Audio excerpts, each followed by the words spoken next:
Okay. They'll tell you. Okay.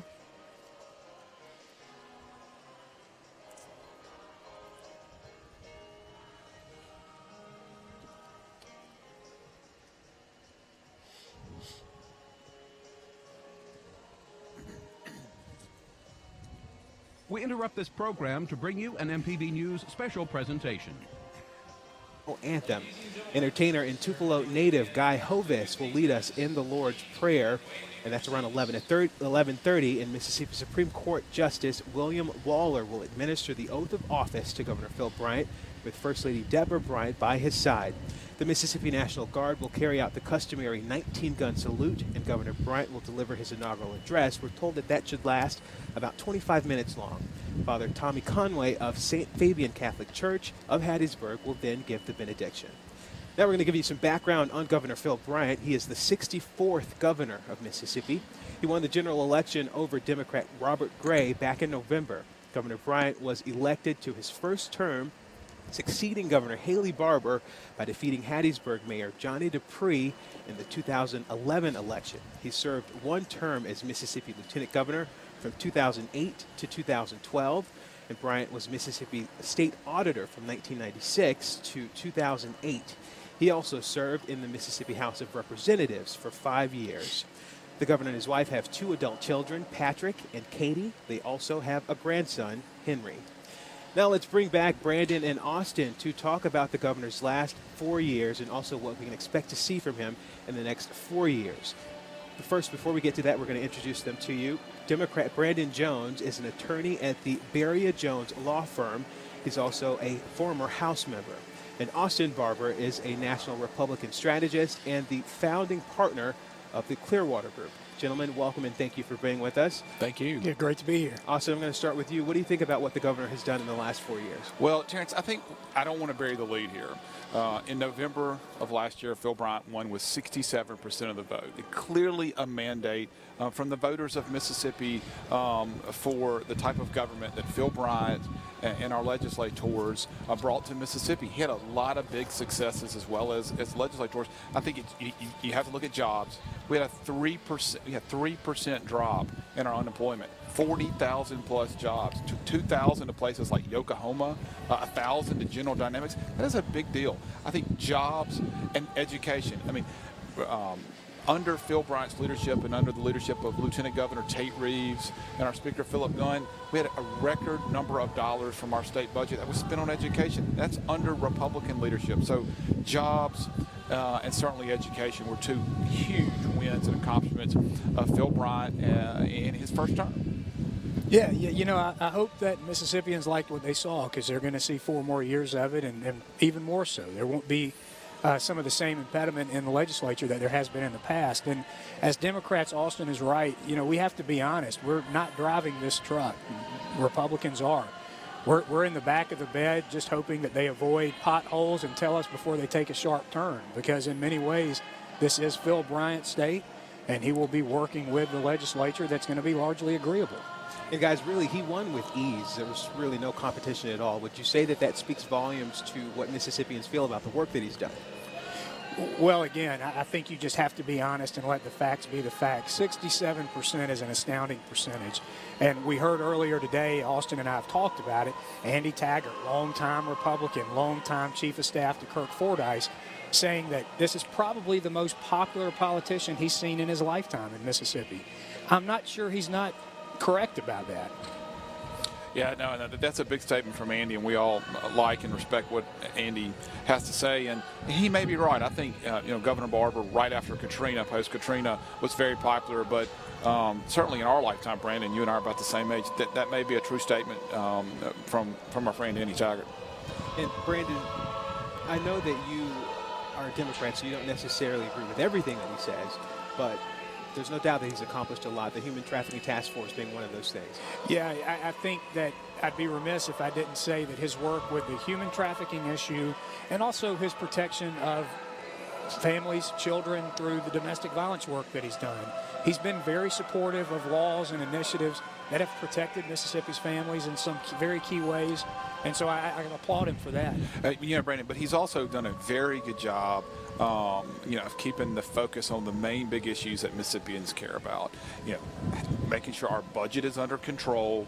We're spending less money every year is what he has asked the legislature to focus on. Bringing in new jobs. We talked about the 40,000 plus jobs that Mississippi has seen, that sort of net increase in his first 4 years. And then education dollars. Education, candidly used to be the Democrats, big issue that they could run to. I don't think that's the case anymore.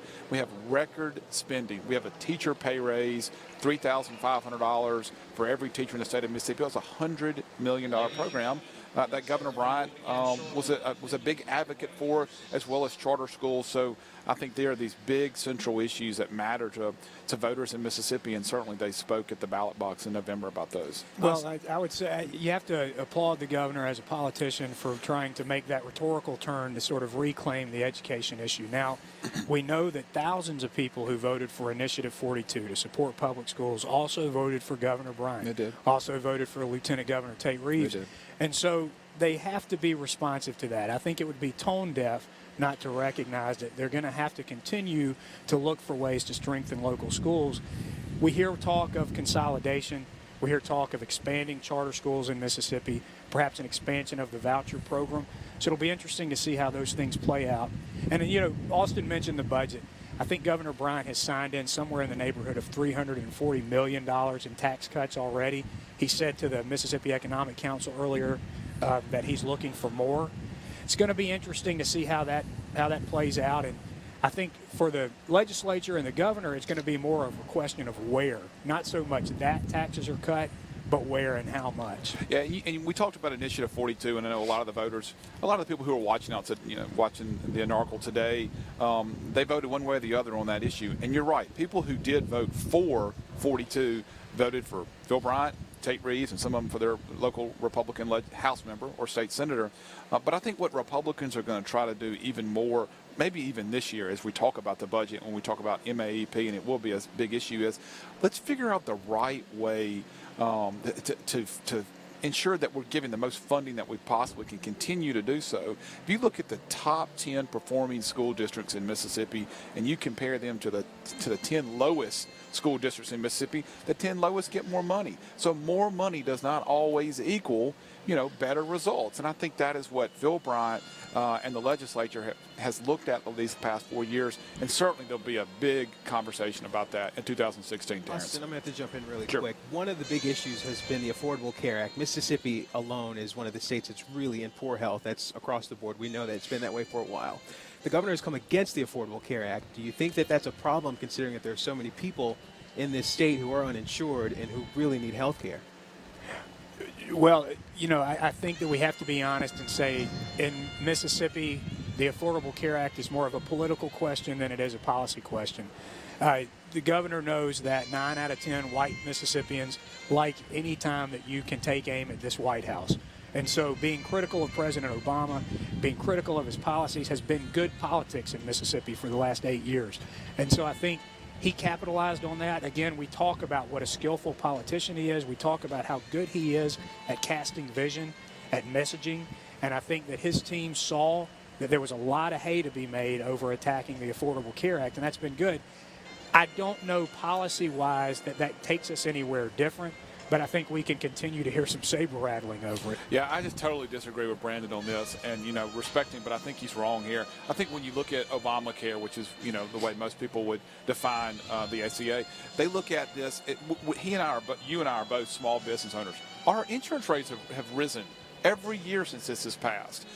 The big line from President Obama was, if you like your doctor, you can keep your doctor. That's proven to be untrue. So I think it's right for Phil Bryant to say, you know what, I am against Obamacare. I don't want to expand Medicaid. I don't want these out of control health care costs and mandates for Americans to have to go buy insurance. That's not what he's for, and that's not what most Mississippians are for. And, obviously Governor Bryant represents Mississippians, and so we're just going to have to disagree on that. Well, and we'll just excitedly wait the Bryant healthcare plan. That'll be And exciting. that's not his role. That's not his role. That's Congress's role, and whoever's going to be our next president to handle that issue. And I certainly hope that it will be a Republican president with a Republican Congress, and we'll get that issue resolved. I think President Trump's going to get right on it. Oh, probably not. Okay, well, hopefully that's something he touches on today. What are you guys expecting to hear from the governor today? Well, I think Austin did a good job of sort of encapsulating those main issues that we'll hear about. The governor gave a speech recently to the Mississippi Economic Council. I think some of those same themes will be a part of this one. He will talk about the budget. He will talk about education. And, you mentioned, Terrence, some of this stuff may happen quickly. I think we will see some major education initiatives early in the session. And then, of course, you're going to have to talk about jobs. That's a major concern for Mississippians. No, that's right, Brandon. I mean, jobs and education. What are they going to do with transportation? I don't know if he'll talk about transportation funding. They're going to make that a priority, I would imagine, here in 2016. But, the theme is Imagine Mississippi, and I think he will talk to the audience that's here today, and we certainly see the crowd is much bigger now than the last time I turned around, and certainly throughout the state watching on MPB. He's going to talk to them about, listen, imagine 4 more years of leadership under Republicans. Conservative governing is what Phil Bryant has preached. That's what the lieutenant governor has preached. I think that's what he will talk about. Imagine 4 more years of of this body behind us continuing to get their house in order, balanced budgets, tax decreases.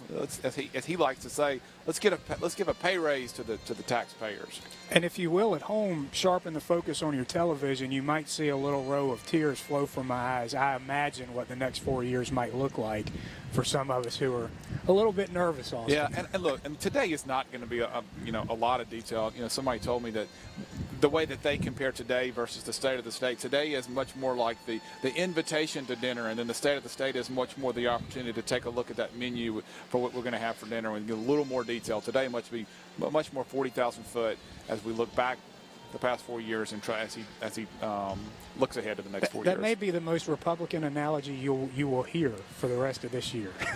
We're already in the clubhouse. Yeah, quickly, another big issue has been gun control this year. We've seen a lot of mass shootings across the country. The governor has come out saying that he doesn't think those strict laws should be in place.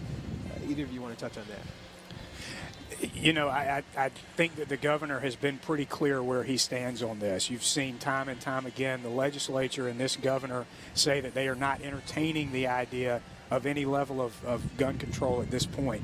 And so I think what we will likely hear is more contrast with what has come out of the White House, what has come out of some parts of D.C. I think the governor is going to stand firm in that. I would be shocked to hear anything but an unequivocal, we're not changing. No, I mean I can't disagree with that. I mean, obviously, Governor Bryant is a strong supporter of the Second Amendment. I think he and probably a lot of people here are nervous about what President Obama wants to do with gun control, and I don't think you'll see any much talk about that today. The governor also got some heat for his stance on illegal immigrants coming to the country, staying here, I should say, and also those Syrian refugees.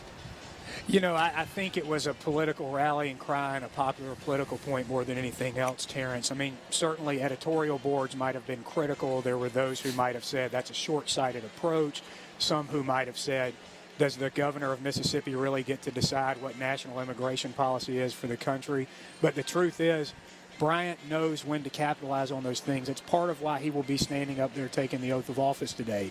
He has a good sense of when to capitalize on the issue, and I think the Syrian issue, the immigration issue, he stoked those in the way that has resonated with Mississippi voters. Yeah, I mean, those are both issues that from a national perspective, we see a lot of conversation about here, Terrence. But I think the governor is right. I mean, I think, listen, governors, whether you're the governor of Mississippi or the governor of Maine or the governor of Massachusetts, you have to deal with these issues. You have to deal with the issues that, or the mandates or the decisions that, President Obama and his administration passed down, whether that is letting tens of thousands or hundreds of thousands of Syrian refugees come into our country. They may end up in Jackson. They may end up in another place. And the same thing with illegal immigration. We got to do something to fix the illegal immigration issues that we have. And we have not seen any leadership from President Obama. And again, governors have to deal with indecisions and that are not made in Washington. All right, you are looking live at the inauguration of Governor Phil Bryant. The crowd is filling in nicely at this point. We're going to go ahead and take a look at how things are shaping up.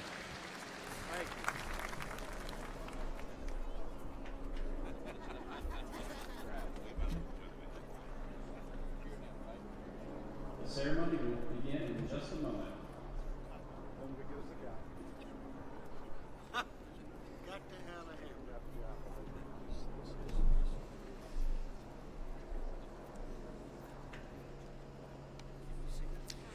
All right, at this point, we are going to go to the podium now. The ceremony will be beginning shortly.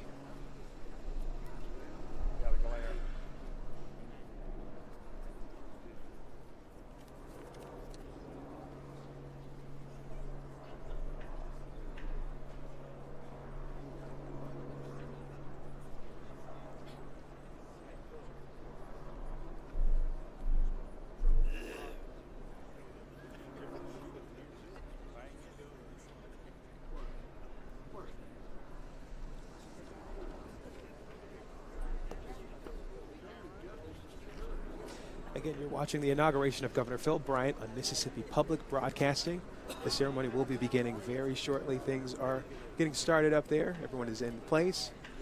And we'll be cutting to the ceremony in just a few minutes.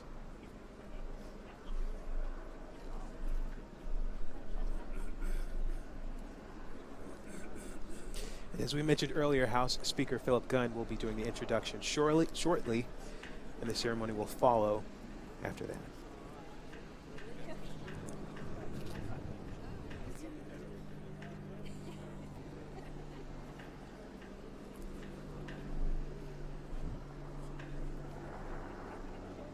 Ladies and gentlemen, please welcome the 64th Governor of the state of Mississippi, the Honorable Phil Bryant, and the First Lady of the state of Mississippi, Deborah Bryant.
This joint assembly of the Mississippi Legislature is now called to order.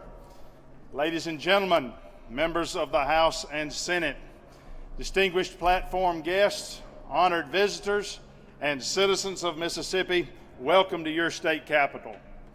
For this historic occasion, it is my pleasure to present to you our Lieutenant Governor, the Honorable Tate Reeves, who will preside over this joint assembly. Please welcome Lieutenant Governor Tate Reeves.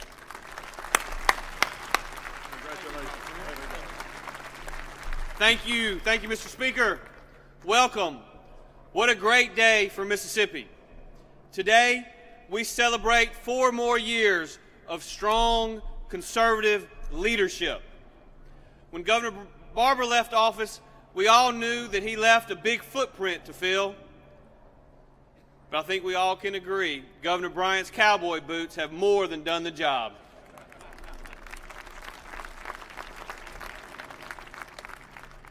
And isn't First Lady Deborah Bryant a great ambassador for Mississippi? Thank you, Deborah. Phil and Deborah, you have been dedicated public servants, and all of us thank you. As governor, Phil Bryant leads a team that has made Mississippi a better place to raise a family and a better place to start a business. Through teamwork, Governor Bryant, Speaker Gunn, members of the legislature, and I are building a bright future for Mississippi. A future where truly balanced budgets are the norm, not the exception. A future where responsible fiscal policy encourages job growth and capital investment. A future where spending on public schools hits historic levels and innovative ideas emphasize student success. A future where Mississippians are proud to raise a family in the greatest state, in the greatest nation in the world.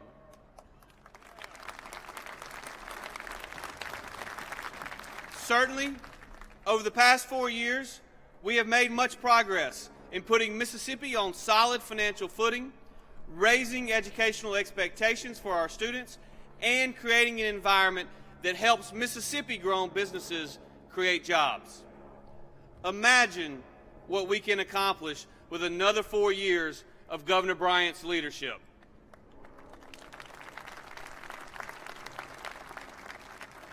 Future Mississippians are counting on our success. Governor Bryant's team will not let them down. Now, I don't know about you, but I am ready to get this next chapter started. Again, congratulations to Governor Bryant.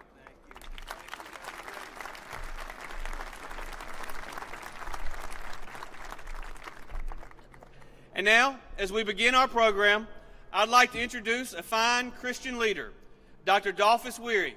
Dr. Weary is the president of the Real Christian Foundation and a longtime leader in Christian community development. Please rise for our invocation.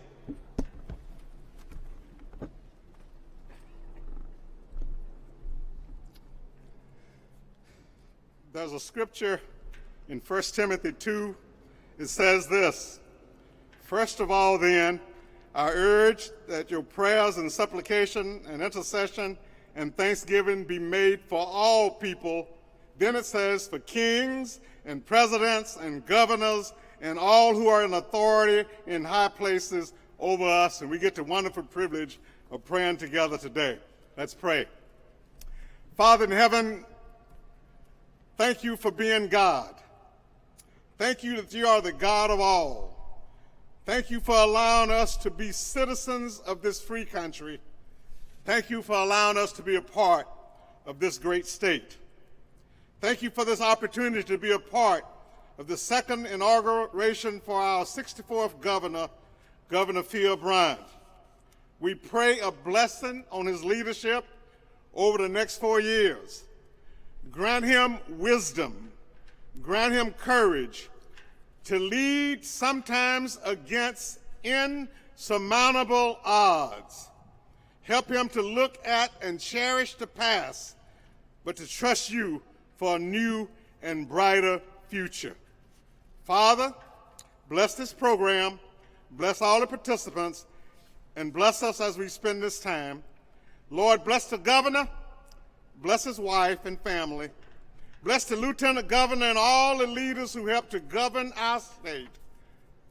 And Father, we pray all of this in my Savior's name, Jesus. Amen. Amen.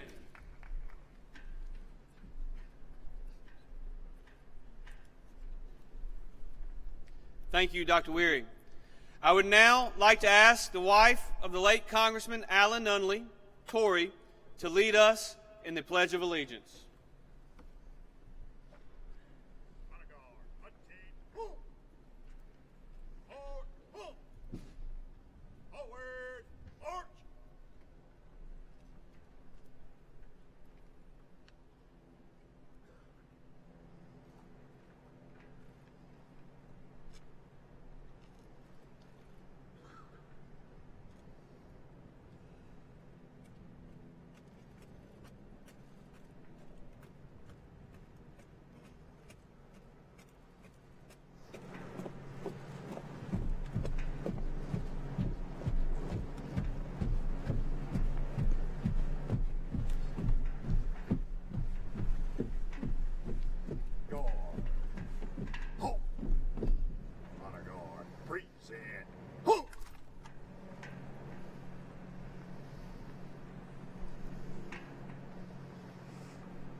Would you join me? Put your hand over your heart. let's pledge allegiance to the greatest country on earth. I pledge allegiance to the flag of the United States of America and to the republic for which it stands, one nation, under God, indivisible, with liberty and justice for all.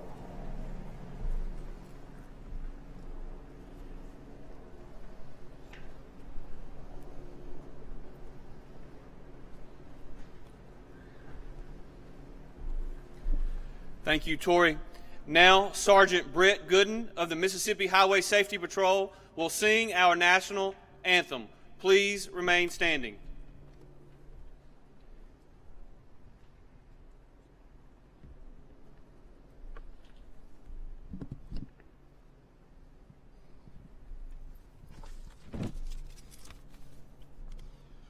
Oh, say, can you see by the dawn's early light what so proudly we hailed at the twilight's last gleaming, whose broad stripes and bright stars through the perilous fight o'er the ramparts we watched were so gallantly streaming, and the rocket's red glare, the bombs bursting in air, gave proof through the night that our flag was still there.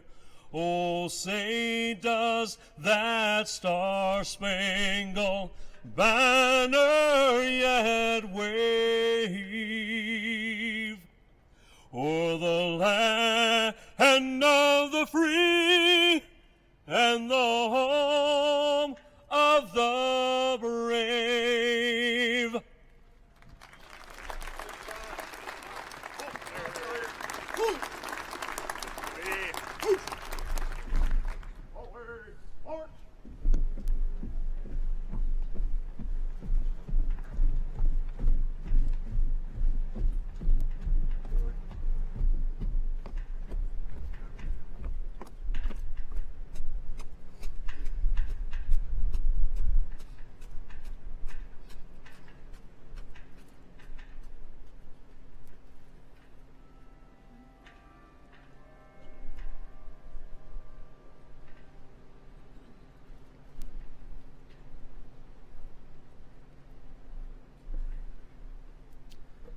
Thank you. You may now be seated.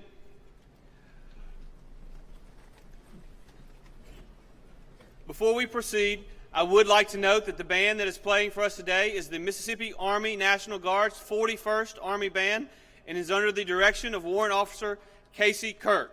Thank you, Mr. Kirk.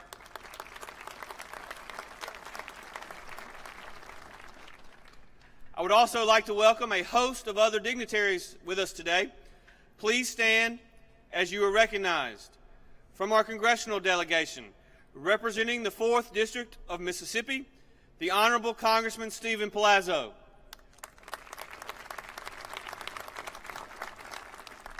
Also joining us today is former Governor William Winter and his wife Elise.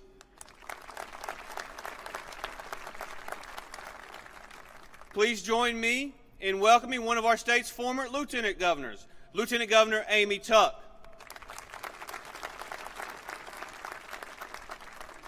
Now, I would like to introduce our statewide elected officials. Secretary of State Delbert Hoseman and his wife Lynn.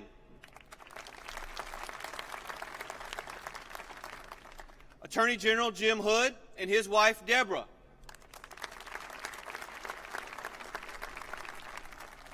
State Treasurer Lynn Fitch.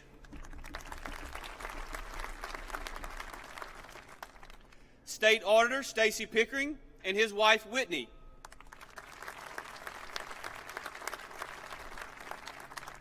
And the Commissioner of Agriculture and Commerce, Cindy Hyde-Smith. Also with us today is our newly elected member of the Public Service Commission, Commissioner Sam Britton.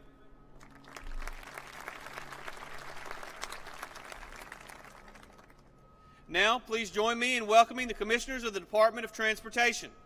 Please hold your applause until all members have been recognized. Commissioner Mike Taggart, Commissioner Dick Hall, Commissioner Tom King,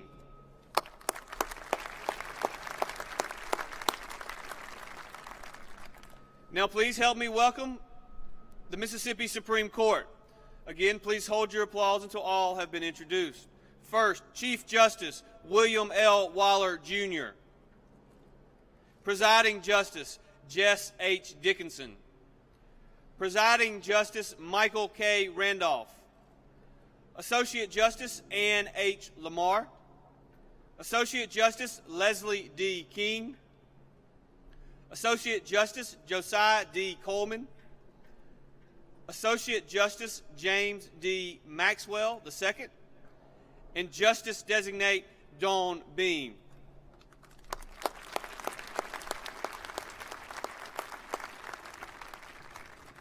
And now, for the members of the Mississippi Court of Appeals. Again, please hold your applause until all have been introduced.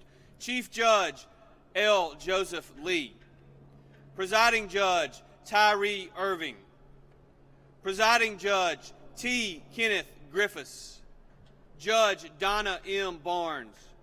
Judge Virginia C. Carlton. Judge Eugene L. Fair, Jr., Judge Ciola James, and Judge Jack L. Wilson.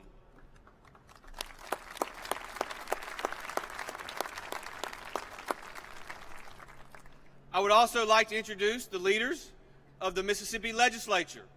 Would you help me welcome a leader who last week was unanimously elected to his first term as President Pro Tem of the Mississippi Senate, the Honorable Terry Burton.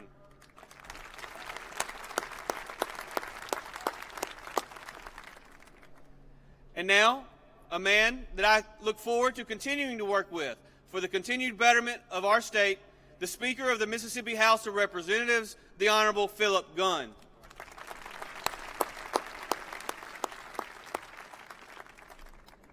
Finally, would the members of the Mississippi State Senate and members of the Mississippi House of Representatives please stand to be recognized?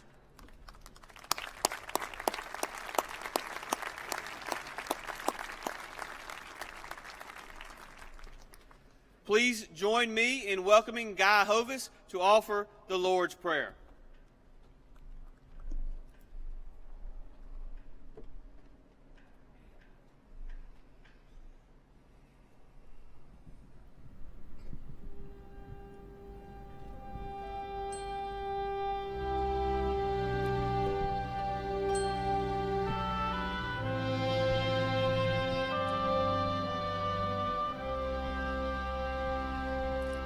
Our Father,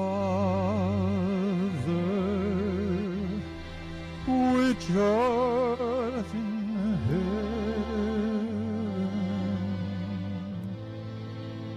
hallowed be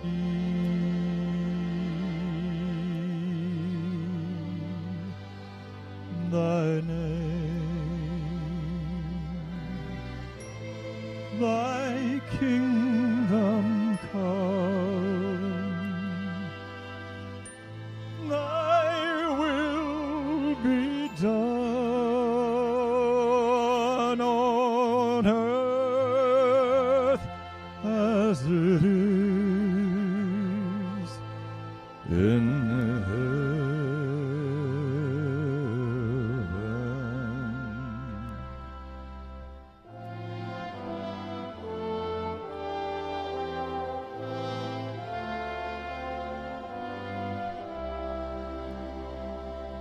Give us this day our daily bread, and forgive us our debts as we forgive our debtors.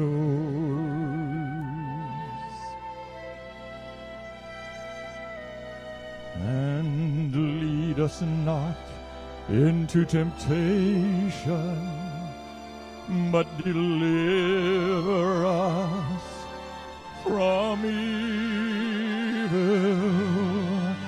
For thine is the kingdom and the power and the glory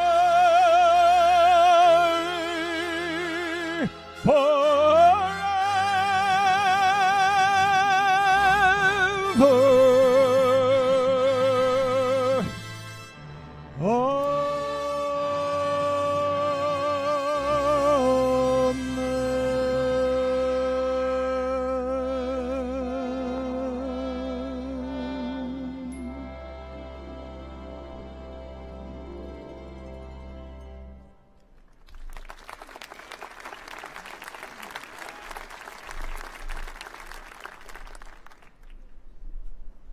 Thank you, Guy.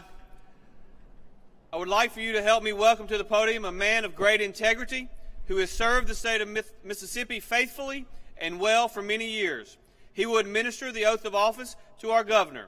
Please welcome Mississippi Supreme Court Chief Justice William Waller, Jr.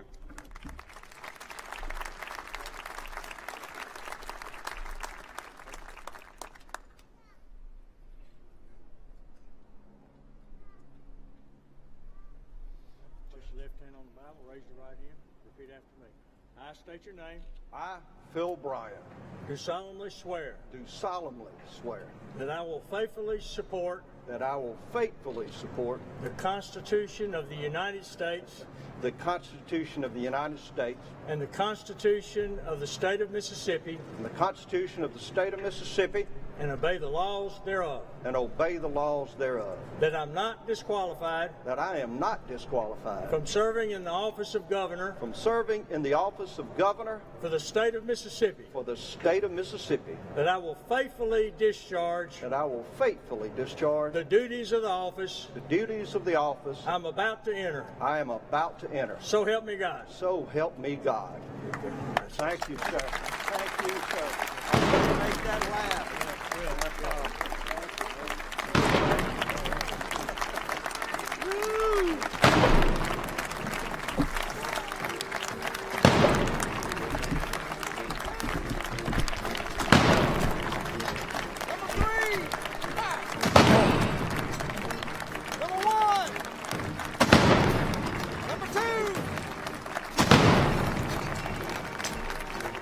Number 3, fight. Number 1. Number 2. Number 3, fight. Number 1. Number 2. Number 3, fight. Number 1.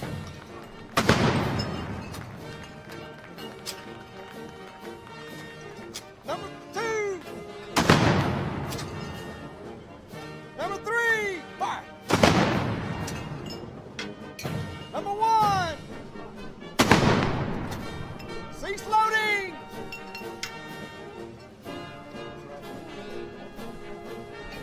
Hey.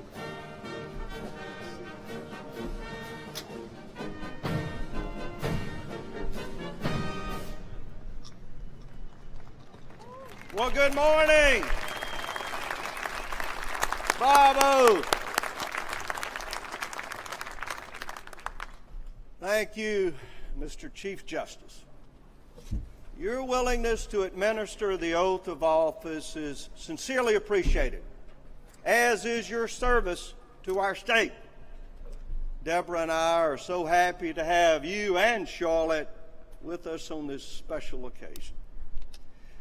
Today, I am surrounded by family and friends who give me strength and support during this crowded hour. It is only by the grace of God and their unconstitutional love, unconditional love, that I stand here before you. Blessed far beyond my ability to understand, I remain resolute in my faith and humbled by their confidence. I'm joined by my two brothers who mean all the world to me, upon whose shoulders I stand. Close to me are my two children who have been my greatest joy. A son-in-law who is a wonderful part of our family, a beloved mother-in-law, and her children who have become my brothers and sisters. And of course, the woman who has been my highest inspiration.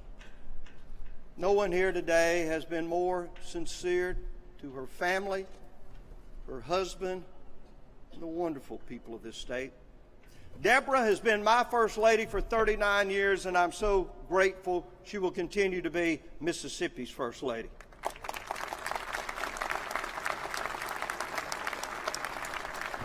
As many of you know, we have a new addition this year, our grandson Henry. I hope he can last through Papa's remarks. I promise to make them brief. I'm extremely honored to have with us today Governor William Winter. Please join me in thanking him for his dedication and commitment to this great state. I'm also very pleased to have Congressman Stephen Palazzo here today. Let us welcome him once again.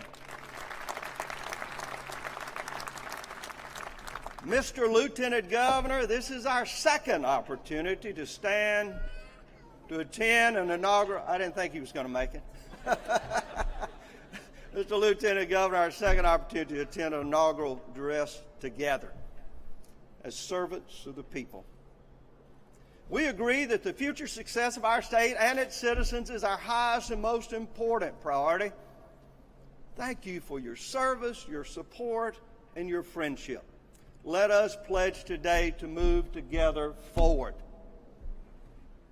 Mr. Speaker, you are a valued and trusted leader, not just in the House of Representatives, but to the people of Mississippi. It is your moral compass and strong affirmation of your beliefs that have helped guide the House membership to unparalleled success. I believe with Lieutenant Governor Reeves and your leadership, this great state can reach heights only once imagined. I pledge today to do all in my power for our shared service of success. To the legislature and the other public officials, I offer an invitation to join us in this historic journey into Mississippi's future. Working together, we can accomplish all that we can imagine. Today, we begin by boldly taking the first step along the journey, knowing that success is never easy or possible without willing sacrifice. I look to you all not for submission to a political agenda, but for achievement of the people's will, not our desires. We must understand in this great republic, the people are the sovereigns, and we, their elected officials, are but the servants. And in support of this principle, our founding fathers declared, we hold these truths to be self-evident, that all men are created equal, that they are endowed by their Creator with certain unalienable rights, that among these are life and liberty and the pursuit of happiness. In Mississippi, we have always experienced mutual success when we have adhered to these guiding principles. When we recognize the undeniable truth that all men are created equal in the eyes of God, we brought an end to the dark days of segregation. This occurred in large part through the determination of the civil rights movement and the courageous men and women who gave their very lives for freedom's cause. One such freedom is to participate in the American dream, to take responsibility for one's actions, to be gainfully employed, and hopefully to reap the benefits of that hard work. There is nothing more American than hard work. As President Reagan once said, I believe there's no better social program than a job. Today, you have my pledge to work as hard as humanly possible to make Mississippi the most job-friendly state in America.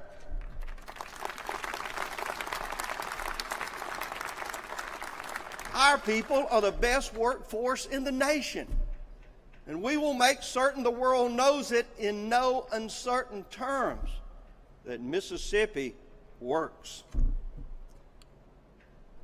As a right-to-work state, we have assured workers the freedom from intimidation and interference in their desire to seek economic security by helping them establish not just a job, but a career.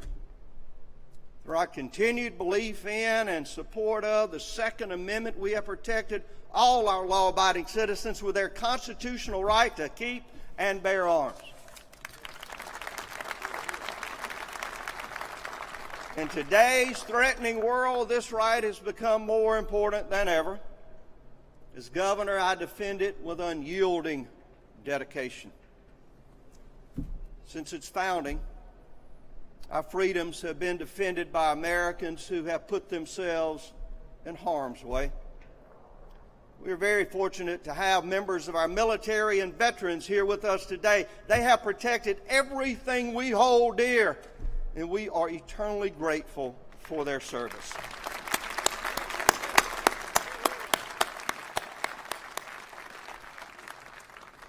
Through the passage of the Religious Freedom Restoration Act, we have guaranteed the people their God-given and constitutional right to express their religious beliefs without government interference or persecution. We have emphasized this freedom through the redesign of our state seal and reaffirmed our national motto, "In God We Trust."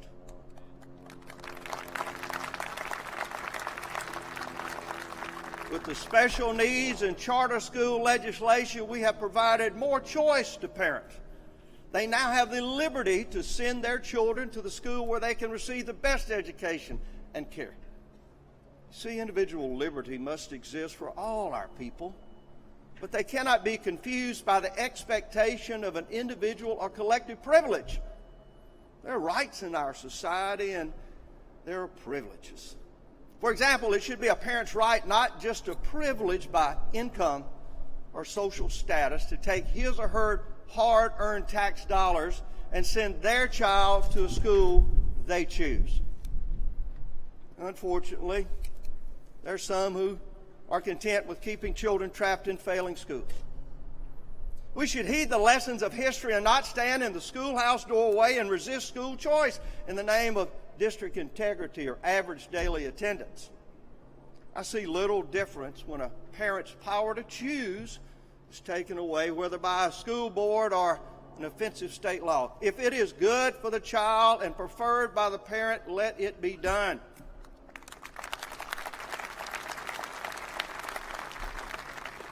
Imagine with me a Mississippi where schools compete for students. We have a fair system of funding while insisting on quality education for every child in every school, where good teachers are paid well and incompetent ones are replaced, where early childhood learning will be available to all children when parents understand that education first begins in the home. Unfortunately, not all parents are adequately prepared to begin this process.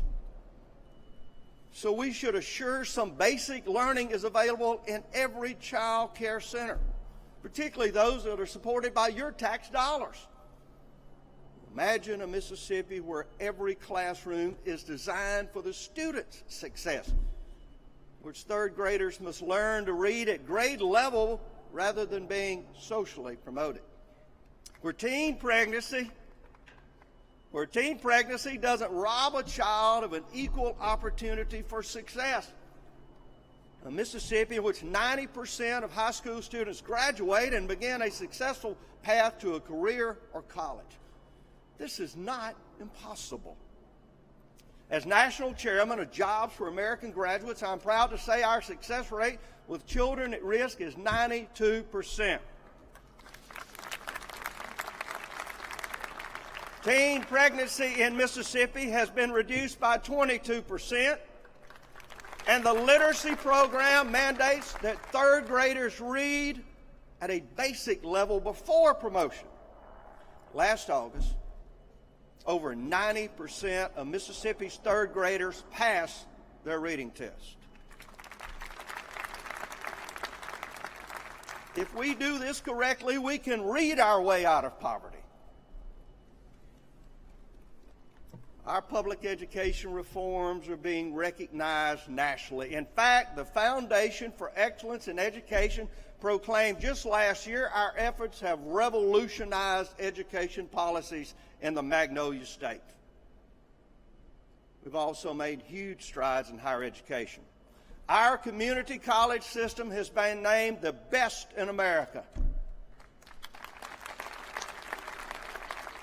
And Mississippi State University was selected by the Federal Aviation Administration as America's Center for Excellence for Unmanned Aerial Vehicle Research and Development.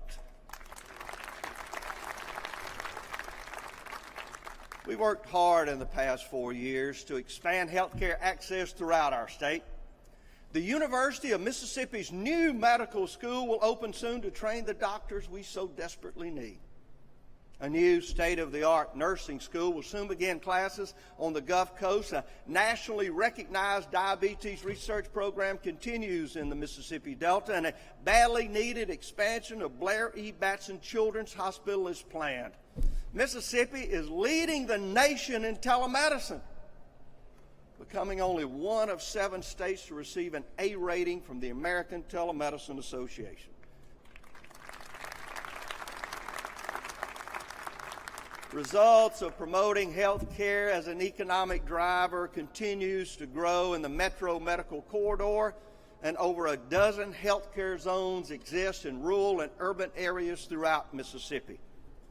A bio-collaboratory in Canton, a telemedicine support center in Jackson, a new pharmacy school in Harrison County are just a few of the new businesses and career centers that have joined our community colleges and universities in training the medical workforce of the future. It is our hope we will reflect on these accomplishments not far into the future and inscribe into our historical review potential delivered. Many of us have long believed the right to life should be equally guaranteed to the most vulnerable among us, the unborn child. Unfortunately, other people across this nation and state do not. It is this conflict in our society that has caused great consternation and disagreement.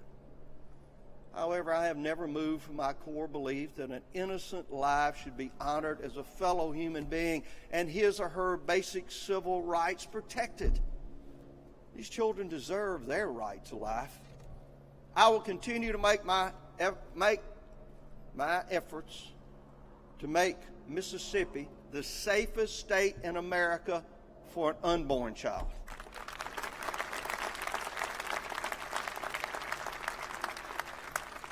I also believe being pro-life means the entire life, especially for those children who live in a nightmare of abandonment. It has become abundantly clear that we still have much progress to achieve in the lives of our foster children.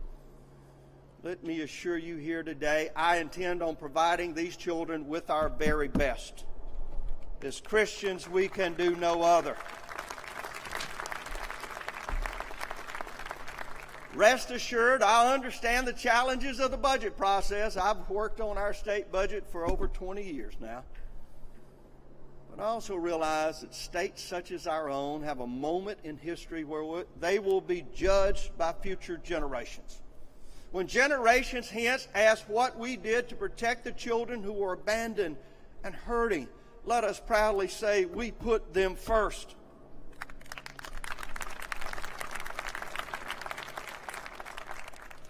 Now, no law has ever been written that can give you true peace and happiness without first displaying our troubles upon the altar of forgiveness. My fellow Mississippians, the pursuit of happiness is a divine right that cannot be guaranteed by government. However, we can shape an environment where individuals have every hope of achieving personal happiness, particularly the children of Mississippi. This must begin by encouraging every opportunity for a child to be adopted or born into a two-parent home. Now, although this hope is not always possible, it should be favored by our laws, our standards, and our customs. Under this administration, we will continue to defend family and religious values and encourage traditional marriage and hold young men accountable for their children's well-being. We will do all that is necessary to prevent domestic violence and stop those who would harm the innocent or traffic in their anguish. These violations of every human's basic right to happiness must become the center of our collective attention, and they must be stopped. Imagine with me now a Mississippi where every citizen who wants a job has one right here at home, where every Mississippian can pursue the American dream here in what I've labeled today as the startup state. A state where business creators and entrepreneurs flourish, where government is designed to support innovation and encourage economic growth. 4 years ago, we imagined Mississippi doing big things in economic development. Now we can proudly boast our state as leading in advanced manufacturing in aerospace, defense systems, and warships. And we are home to two of the world's leading automobile companies in Nissan and Toyota, which manufacture over 400,000 vehicles a year. Workforce training programs have been a part of our vision to help create a career, and every community college and university's measure of success rests on these outcomes. Not just student enrollment or obtaining degrees, but more importantly, the number who not only graduate but find employment.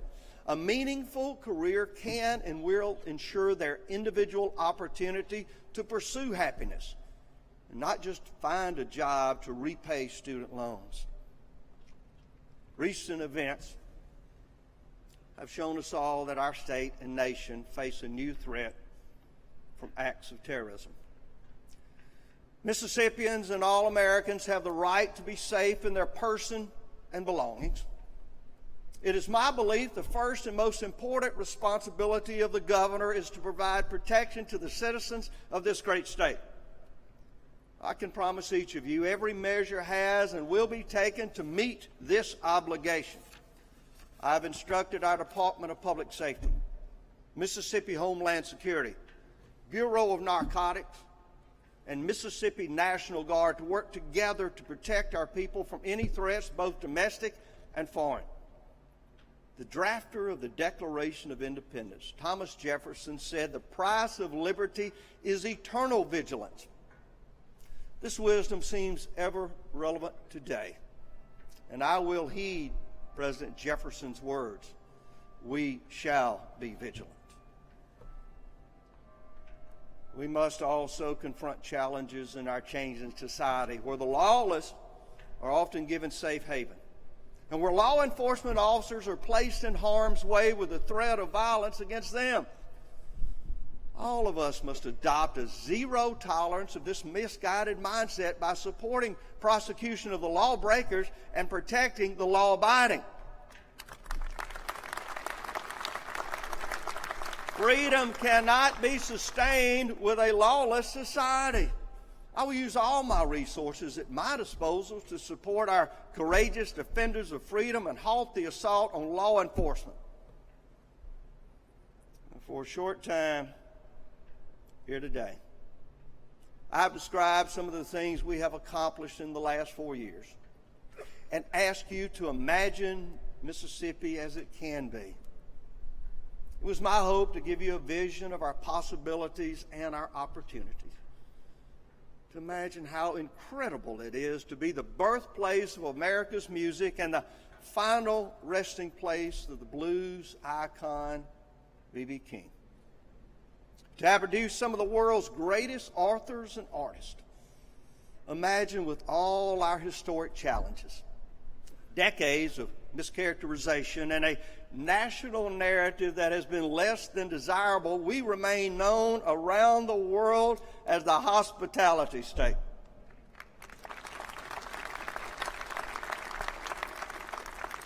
It is always easy to identify things that are not as they should be, or rally around problems yet unsolved.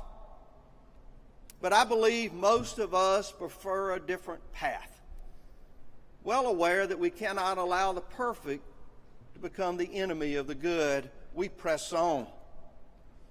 As governor of this great state, I believe we can rediscover inspiration, I imagine a people who have been tempered by difficulties both of man and of nature. A people who demand leadership unafraid of transformational change and disruptive innovation.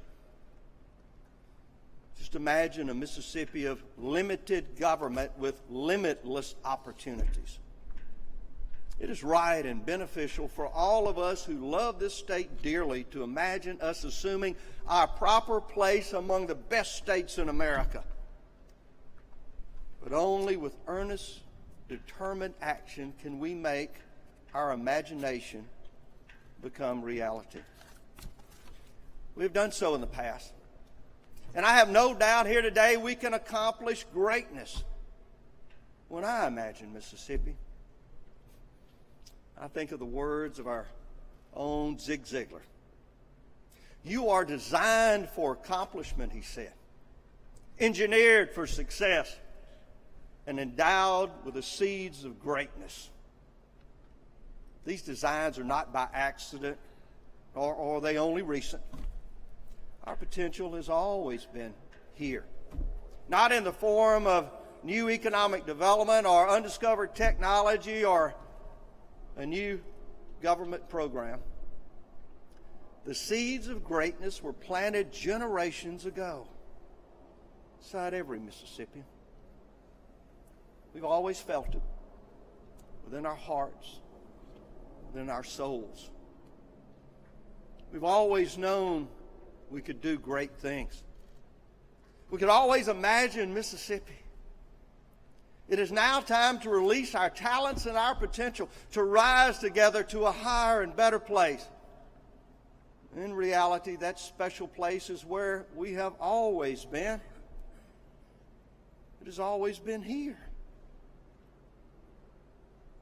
Here in Mississippi. Thank you, and God bless you. God bless Mississippi, and God bless these United States of America.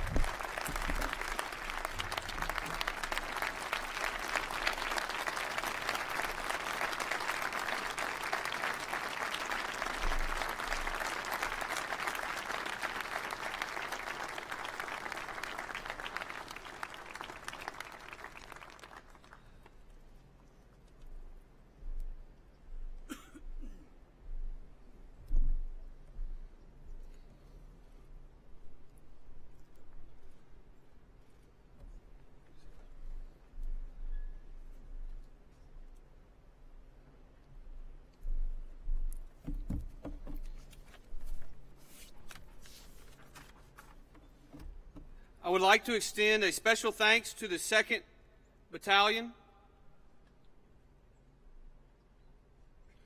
114th Field Artillery Regiment of the Mississippi Army National Guard of Starkville for the 19-gun salute.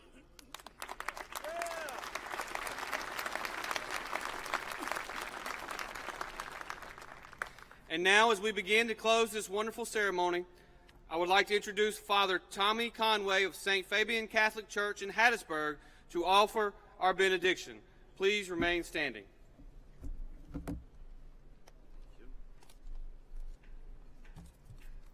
And Governor, if I may, before I do the benediction, can I ask for just a quiet prayer from everybody that I might win the Powerball tomorrow night, please?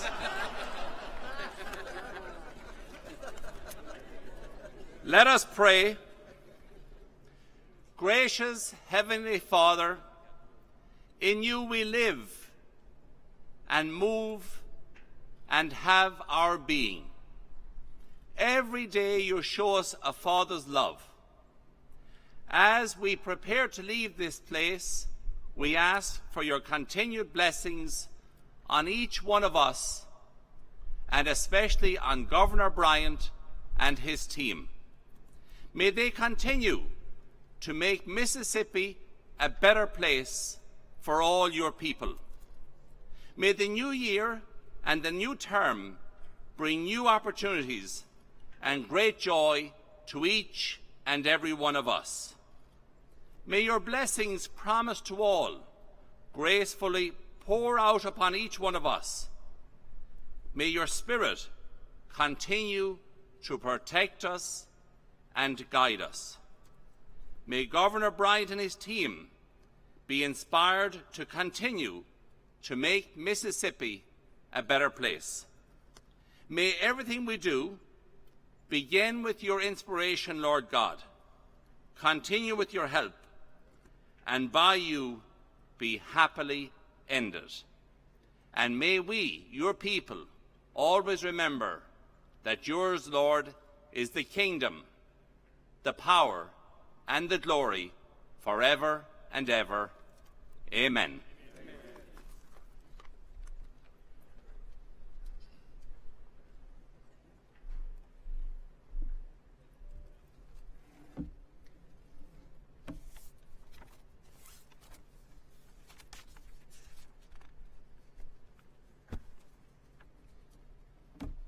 As this joint assembly comes to a close, I would like to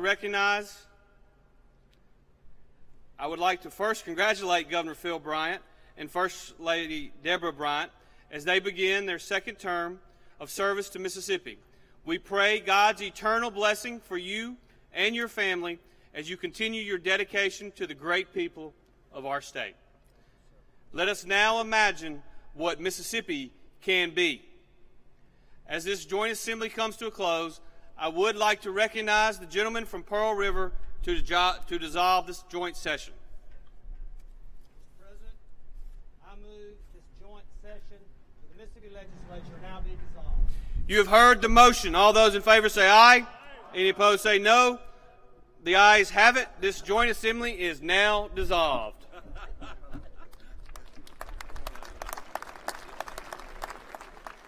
Could the band, we would like to hear from the Warren Central Band at this time, please. Thank you.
Well, the inauguration ceremony for Governor Phil Bryant is winding down. In his speech, he made mention of what he wants Mississippians to do, which is to use their imaginations to see where this state could be in the next 4 years.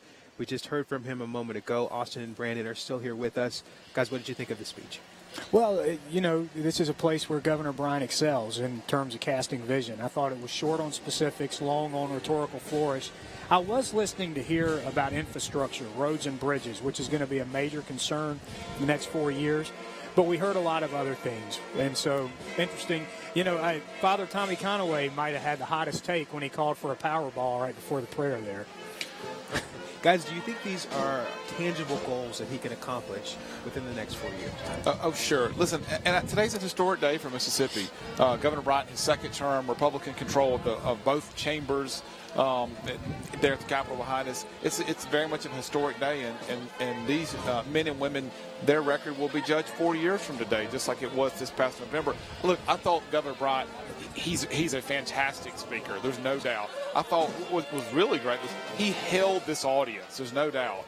The many issues, he was obviously positive and forward-looking, energetic, but the ability to be able to hold an audience, whether you're speaking, you know, at the Neshoba County Fair or here in front of the state capitol in a very ceremonial way like this, he did a fantastic job. I really want to make that point. I thought he did a really, really good job. Yeah, strong. There was one line, read our way out of poverty. We had a few more lines like that were pretty strong. I mean, again, Austin said it. This is a place where he excels. So, strong speech. Well, you know, Brandon, we have these core issues: our budget, what are we going to do with transportation, taxes, education. But when you think about Mississippi, and you and I know the voters in Mississippi very well, social issues matter.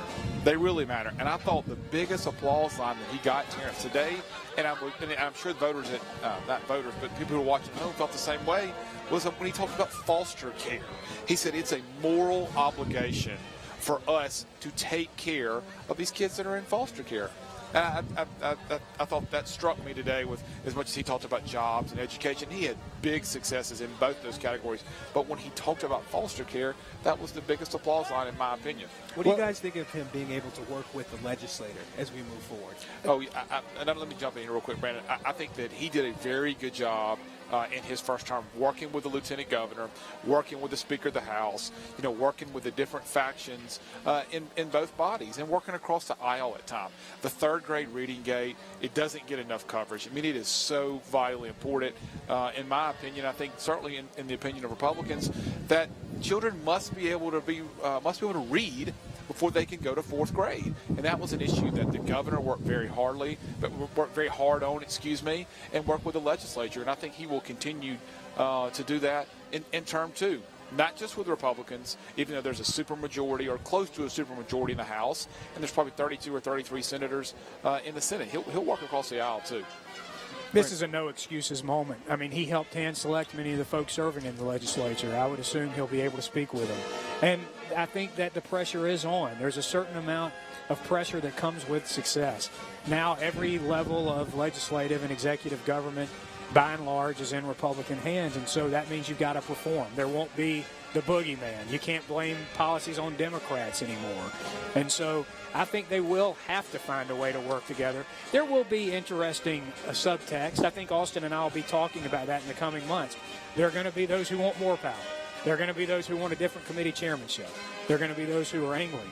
But I do think that they are going into this with the attitude of these things he outlined, they will try to find a way to pass. That's right. And as we mentioned earlier, when he gives his State of the State address, we'll get more details. It won't be so 40,000 foot. And we'll hear more things about what are they going to do with transportation. How do you prioritize improving our infrastructure, our roads and our bridges? What are we going to do about charter schools? We've got the issue where students are not allowed to cross over school district lines. I think that's an issue the legislature will take up this year. And then, taxes and budget. What are we going to do about income taxes? Are we going to find an income tax at least for lower to middle